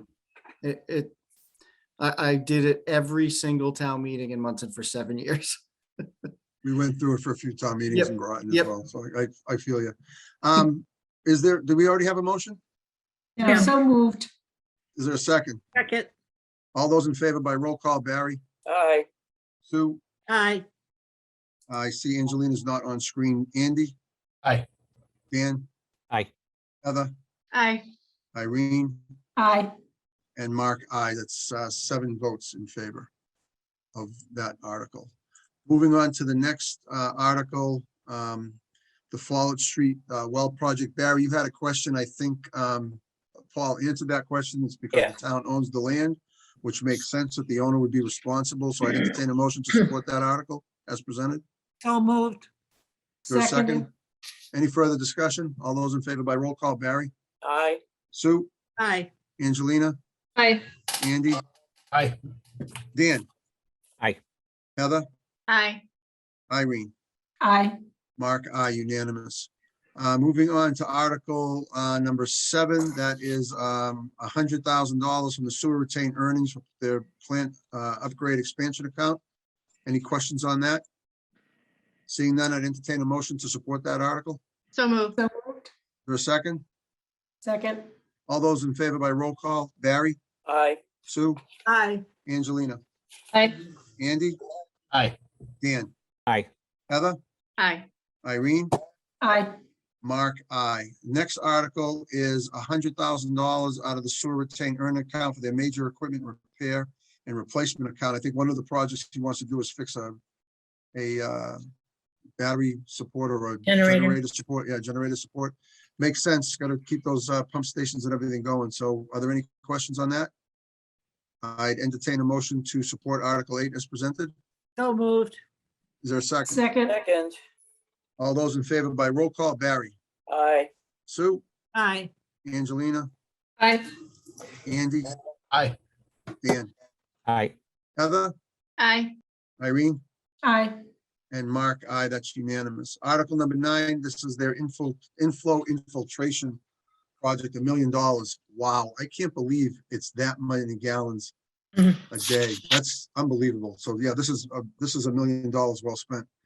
Are there any questions or concerns or statements anybody wants to make on that? Seeing none, I'd entertain a motion to support that as presented. So moved. Second, is there a second? Second. Okay, all those in favor by roll call, Barry, Aye. Sue, Aye. Angelina, Aye. Andy, Aye. Dan. Aye. Heather, Aye. Irene, Aye. and Mark, aye. Um, Article 10, Can I, That- Mark, can go I ahead. just go back briefly to 9? please. Does everybody who's going to be at town meeting understand what an infiltrating inspection and repair is all about? Yes. Do we I just think want to Paul put gave us a great phrase that says, explanation. we're gonna plug the leaks? So don't forget, we'll have explanations on every article on Okay. the final draft that the residents receive when they are at town meeting. Okay, right. okay. I have a little blurb about I and what that is. You think people will stay awake as they read it, Evan? That's the question. No, Article 10 is a $50,000 for the long-range tree removal capital account. Sounds like he's making good headway on that. Seems like a reasonable expense. Are there any questions on that? All right, seeing none, I'd entertain a motion to support this as presented. So moved. The Second. second. Any further discussion? All those in favor by roll call, Barry, Aye. Sue, Aye. Angelina, That's basically what 10% Aye. yay? Yep. Aye? Yep. Yes, Uh, aye, sorry. That's okay. Andy, Aye. Dan? Aye. Heather, Aye. Irene, Aye. and Mark, aye. Article number 11 is the $500,000 for the George Hill Road. If they don't get the 800,000, that's in the bond bill. Seems to me like that makes a lot of sense. hopefully, Evan, you'll be able to work magic with the governor's office and the Secretary of Finance and get them to actually fund the bond bill. We'll see. I email them every week. I've been doing that too, and I've no one's responded to my calls. It's very upsetting. Any questions on that? All right, I'd entertain a motion to support Article 11 as presented. So moved. Is there a second? Seconded. All those in favor by roll call, Barry, Aye. Sue, Aye. Angelina, Aye. Andy, Aye. Dan, Aye. Heather, Aye. Irene, Aye. and Mark, aye. Moving on to, oh, Mark, sorry, go ahead. I can assure the finance committee, this is going to be money well spent. Yes. Oh, I believe it. After hearing the Yeah. selectmen's meeting and reading about it in the paper, I agree with you 100%. I know the flooding. Yep, no, It's I much could more understand. I fun. appreciate that. Article 12 is the getting money back from one account, put it back in the road stabilization fund, so it seems to make sense to do this. Is there any questions? I'd entertain a motion to support Article 12 as presented. So moved. Is there a Second. Thank you. Second. Any further discussion? All those in favor by roll call, Barry, Aye. Sue, Aye. Angelina, Aye. Andy? Aye. Dan? Aye. Heather, Aye. Irene, Aye. and Mark, aye. The loader project that Evan's gonna use eventually on the 17 acres to put a trail in. I like the way you think. To get 20 years for $50,000 on a or $35,000 on a loader, that's money well spent. Because those are like what, 200,000, 300,000 brand new? They're like, the last time I did one, it was 268 and that was 2 years ago. Yeah, So- so they're expensive. So this is money well spent. I'd entertain a motion to support this as presented. Oh, Barry, you have your moved. hand up. I'm sorry. Yeah, just, if they need a place to park that loader, they can park it in my driveway. Winter is coming and, I get tons of snow. Andy, do you want the loader in your driveway too? Well, I mean, if we're all funding it, right? We have to sign up on a calendar. How does this work? Hey, you have to I'll sign. drive over. Okay. They won't- Evan, I'm sure we could get Ray to donate his chipper if, for that trail work. There you go. There you go. Can I we- offered to bring my tractor and chipper out and they're like, we don't want that guy using heavy equipment. That's ridiculous. Just bang it out on the weekend. Yeah, that's what I was saying. I entertain a motion to support Article 13 as presented. So moved. Is there a second? Second. Any further discussion? All those by roll call, Barry, Aye. Sue, Aye. Angelina, Aye. Andy? Aye. Dan? Aye. Heather, Aye. Irene, Aye. Mark, aye. Moving on to Article 14, which is the for the sidewalk on Millbury Street and Crosby Road, eminent domain to acquire the land to do that. Is there any discussion on that? I'd entertain a motion to support that as presented. So So moved. moved. Is there a second? Second. Any further discussion? Seeing none, all those in favor by roll call, Barry, Aye. Sue, Aye. Angelina, Aye. Andy, Aye. Dan, Aye. Heather, Aye. Irene, Aye. Mark, aye, that's unanimous. Article 15 is the eminent domain on Follett Street and Depot for the Depot Street Sutton Bridge. I'd entertain a motion to support that as presented. So moved. Is there a second? Second. Second. Seeing no further discussion, all those in favor by roll call, Uh, Barry? d- Oh, go ahead, sorry, go ahead. Is there any idea how long this is gonna take? Because I've seen other bridges take a long time to be completed.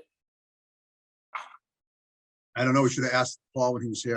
I was on the call with them. I think their original shooting is 23, 24, Oh, geez, okay. but we've all seen that too. So take that with a grain of salt. That's a good point. Any further discussion? All those in favor by roll call, Barry, Aye. Sue, Aye. Angelina, Aye. Andy? Aye. Dan? Aye. Heather, Aye. Irene, Aye.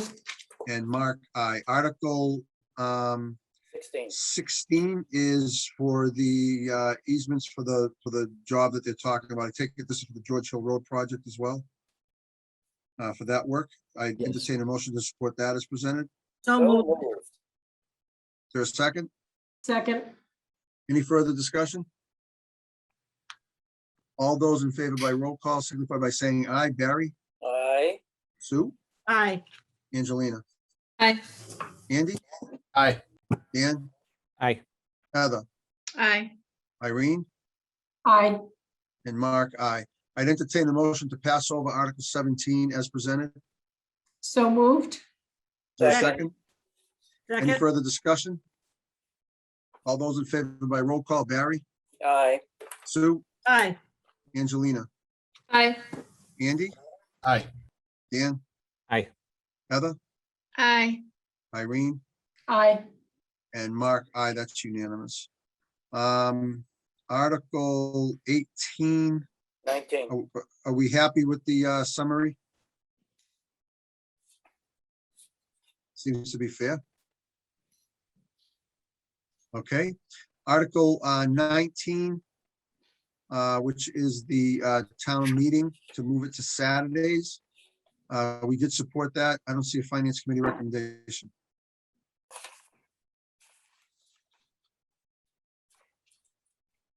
Oh, think- Evan, you didn't have a chance to understand, but you were gonna, somebody was gonna write the summaries for us, Yeah, our votes.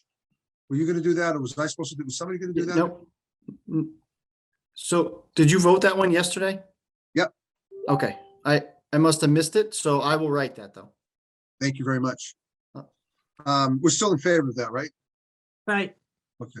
Now, what were you thinking, Evan, of coming with an amendment to add that flexibility that Mark talked about? Or are we gonna just stick with moving it to Saturday? The board is gonna discuss. That was their article, so I'm not gonna speak to Okay. whether they'll agree to it in the end or not. Oh, I think Okay. Peter said he would bring it up at the next meeting. He did, Okay. he did, right, but I don't want to preempt the board's. Okay, so for now, we're agreeing with it as written.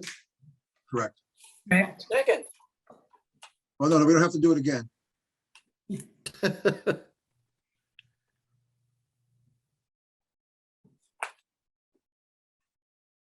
Hopefully I muted myself. You didn't hear me sneezing there. I apologize. Article 20, we voted. Is everybody happy with that summary in the finance committee? That seems pretty straightforward, right? All right. Article 21, the OPEB trust. Is Did finance we- committee, Did we vote on 20? Yep. Okay. is finance committee happy with that summary? Yep. Yeah. Thank you. Thank you. By the way, Evan, thank you for doing all this. Because we used to have to fight over who was going to write the summaries and the recommendations. I got to tell you, much easier having you do it. And I appreciate it. I want to let you in a secret too. William writes them all, so it's much easier having me do it as well. I'm very happy to do it for you. Thank goodness for William. Thank goodness for William is right. Article 22, we did support that article. I take it we're fine with that summary explaining the 4 bills that are going to get paid. Yep. Okay. Article 23, okay.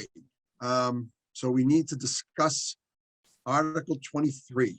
Do we have a recommendation from the Community Preservation Committee to make a recommendation to pass over this article? He sent, the CPC sent a memo to the board, to the select board. I take it, Evan, that'll be on your next agenda. The select board to discuss. If I may make a recommendation to the finance committee, before we take a position, I would like to understand what the select board is going to do with it. And it's their article.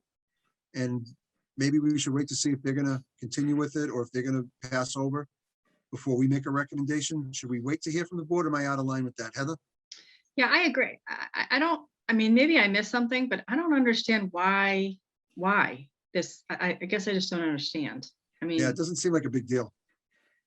yeah, and I guess I don't understand why it's even an article. I don't understand who brought it up and why they brought it up. And I guess I thought maybe I missed something, but I don't think I did.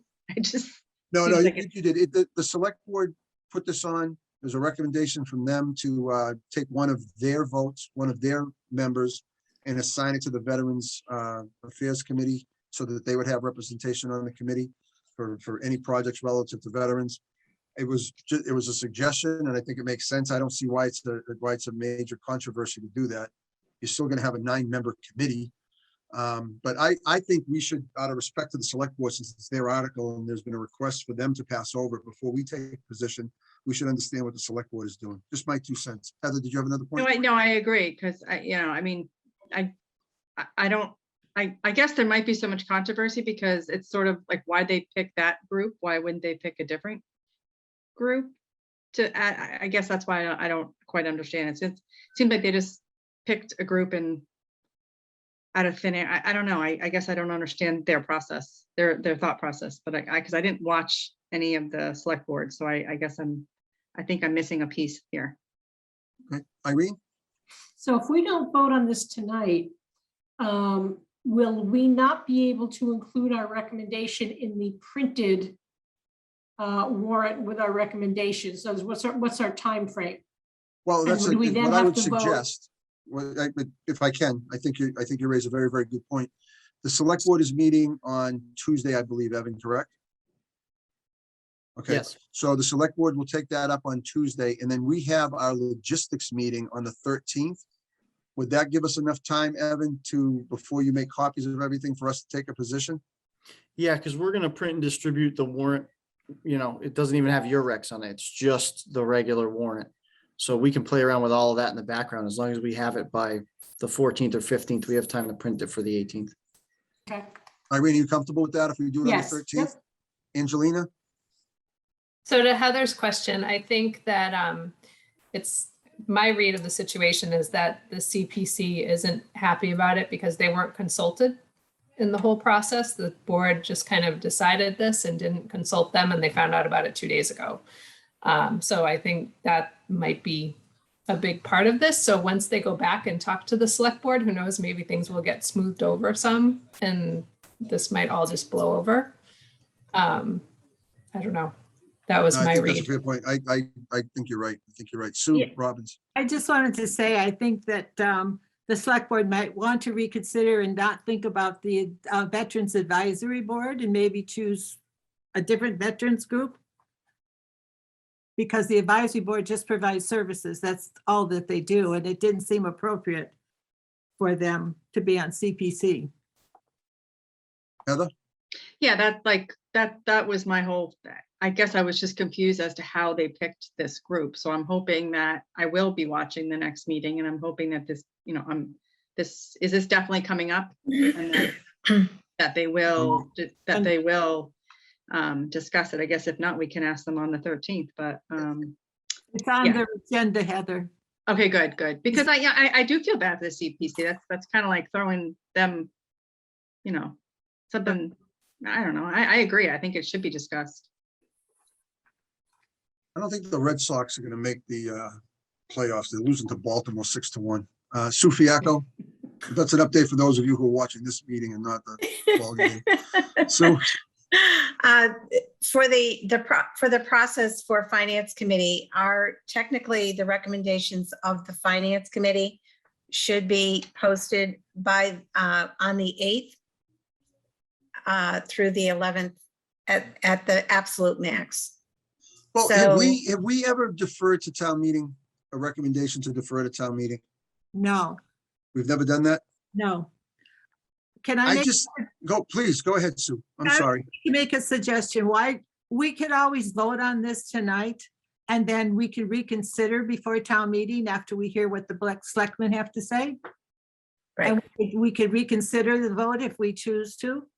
I'm happy to do whatever this committee wants to do with that. So I'd entertain a motion from anyone on the Finance Committee on any action whatsoever on this article.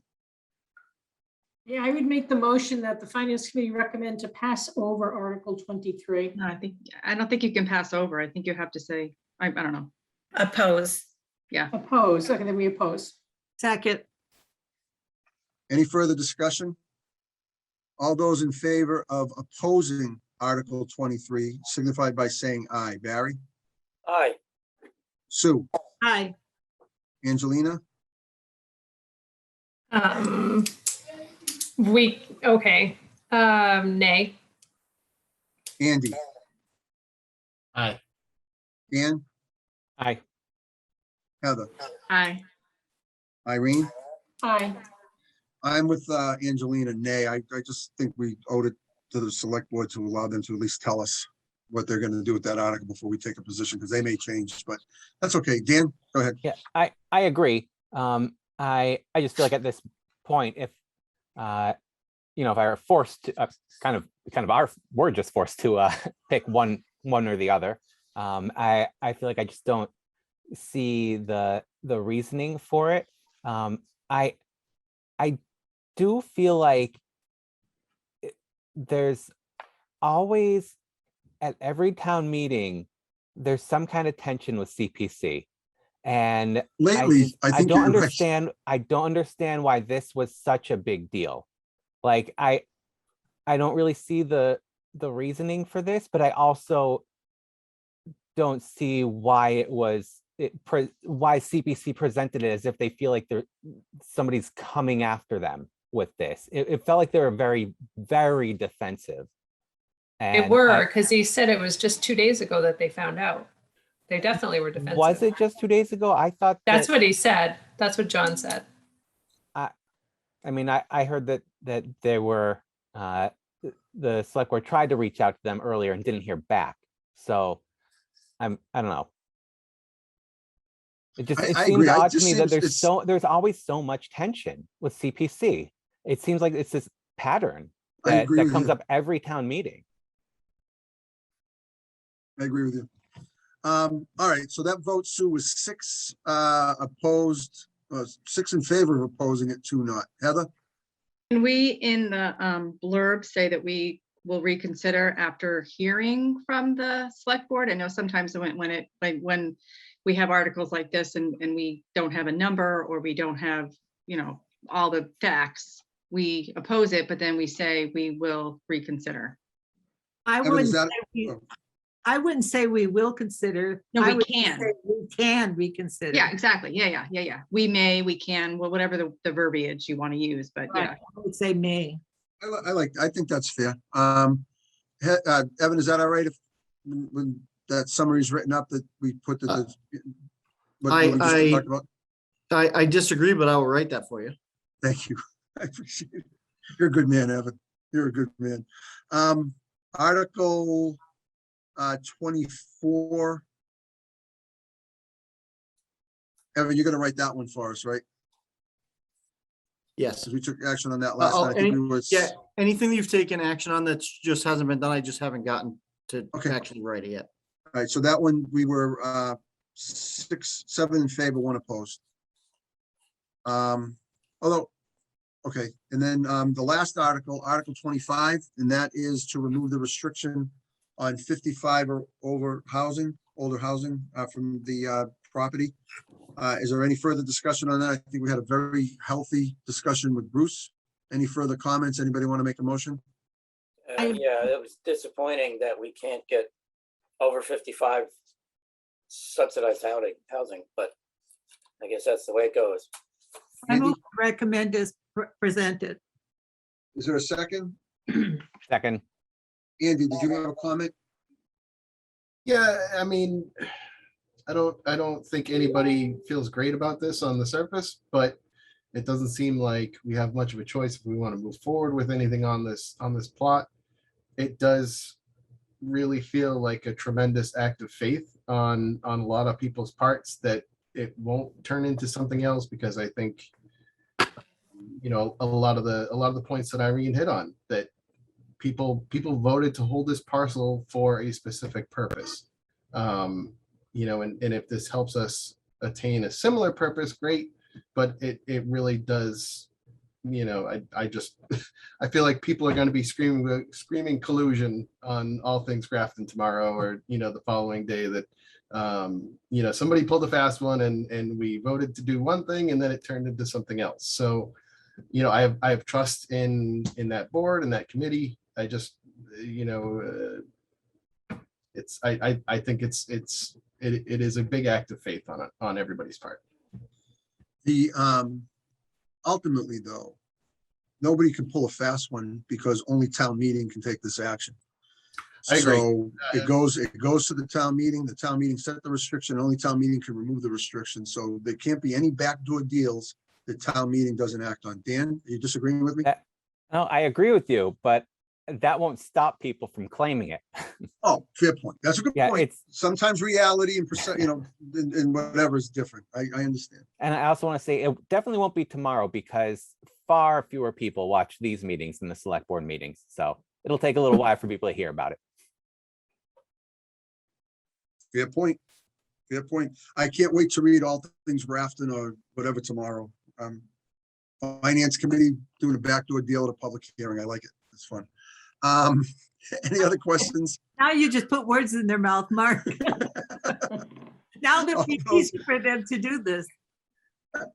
All those in favor of the motion signify by saying aye. Dan, Aye.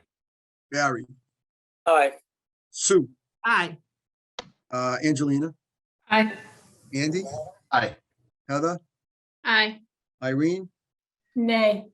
Mark, aye. That's 7 in favor, 1 opposed to support Article 25 as presented. I will now entertain a motion to close the public hearing, not continue, close the public hearing. So moved. Is there a second? Second. All those in favor of closing the public hearing signify by saying aye. Dan? Aye. Barry? Aye. Sue? Aye. Angelina? Aye. Andy? Aye. Heather? Aye. Irene? Aye. Mark, aye. That is unanimous.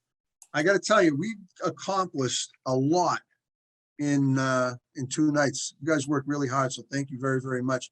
Sue Fiacco, is there any other business that we need to consider tonight? Are we in good shape? We are in very good shape. All right, so our next So- meeting will, oh, go ahead, Sue. Oops. Freezing again. So alls I had down was the consent agenda discussion. And I think that Evan had sent an email just before the meeting that basically said that that is going to be done and set up in groups. Is that correct, Yes. Evan? Yep, I have a conference with council on that and make sure I can do what I want to do, and then we'll make that happen, and then we'll post it. And I guess since we have that, the FinCom posting deadline as well that you just mentioned, I'll probably just post the articles and the recommendations at the same time. One document. Excellent. Excellent. Evan, as always, I want to thank you for spending 2 nights with us. Having you here just makes our meetings so much better. And I really appreciate all the input and all the information that you give us, and your humor is also much appreciated. Thank you. Takes me away from being the class clown. It's nice to have. Let me tell you a quick story just for a second. The other day, Please. I'm meeting with Mary Loria, and she goes, "You know how you have that sense of humor that not everybody finds funny?" She started a sentence like that. I was like, "No, I'm not aware of that. Thank you." I think you got a great sense of humor. It's a lot of fun. All right, I want to thank the Finance Committee for 2 great nights, and we will see you all on the 13th. You can either do it, it's going to be live and Zoom, right? So you can do it either way. Yes. Awesome. So we'll see you all on the 13th. Oh, one thing I should tell you, I will not be at town meeting on the 18th. I have to work that night. I got a meeting I got to meet with my Finance Committee in Groton that night, so I will not be able to make town meeting. So Irene, you're in charge. Okay. That's scary. Thanks, everybody. Have a great night. Who